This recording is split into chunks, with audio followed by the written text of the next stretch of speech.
Hi everyone, today we'll practice IELTS speaking on the topic overthinking. I'll model high-level answers and show you how to weave in key vocabulary naturally so your responses sound fluent and convincing. Tip: begin confidently and preview the topic in one sentence. That sets a clear tone and shows exam readiness. The question: do you tend to overthink things?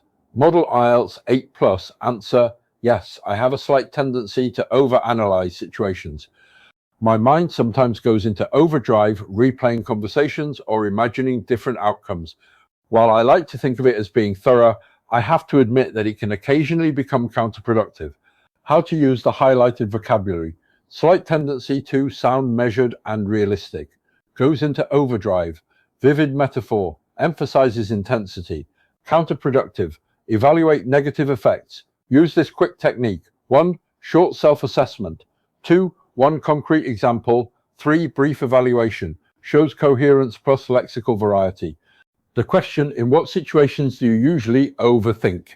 Model IELTS 8+, answer: I usually overthink when the stakes are high, such as before a job interview or an important presentation.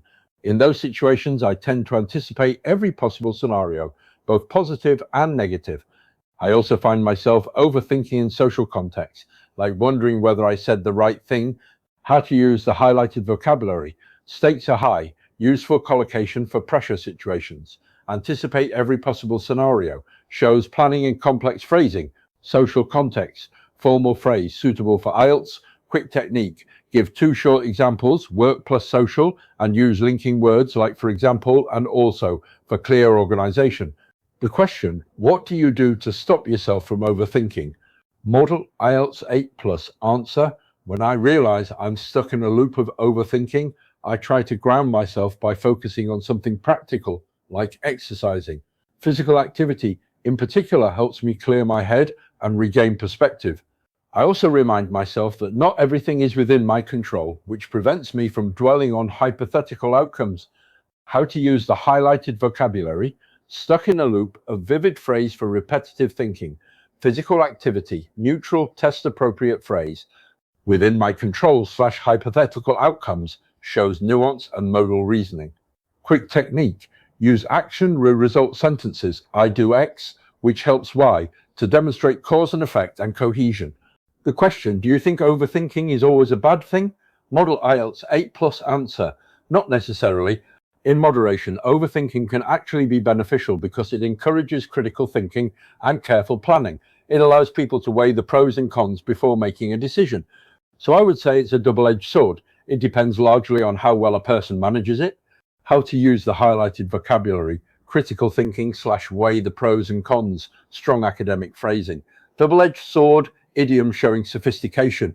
Quick technique, state position, list benefits, mention drawbacks, and finish with an evaluative conclusion. Shows balance and coherence. The question: can overthinking affect a person's decision-making? Model IELTS 8+, answer: absolutely. Overthinking can cloud judgment and make even simple decisions seem overwhelming. When someone overanalyzes every detail, they may constantly second-guess themselves. The key lies in striking a balance between thoughtful consideration and decisive action. How to use the highlighted vocabulary. Cloud judgment, idiomatic and concise. Second-guess themselves, natural phrasal verb. Striking a balance, useful closing phrase to summarize your stance. Quick technique: start with a clear stance, give an effect plus example, close with a short solution/lesson. So that's it, a concise walkthrough of high-level answers on overthinking. Practice these structures and highlighted phrases until they feel natural. For personalized feedback, mock speaking tests, and one-to-one IELTS coaching, visit dlr-coaching.com. Book a session and let us help you turn these phrases into fluent answers that score higher. Final tip: finish your speaking practice with timed responses and record yourself, then revise language and structure based on what sounds most natural.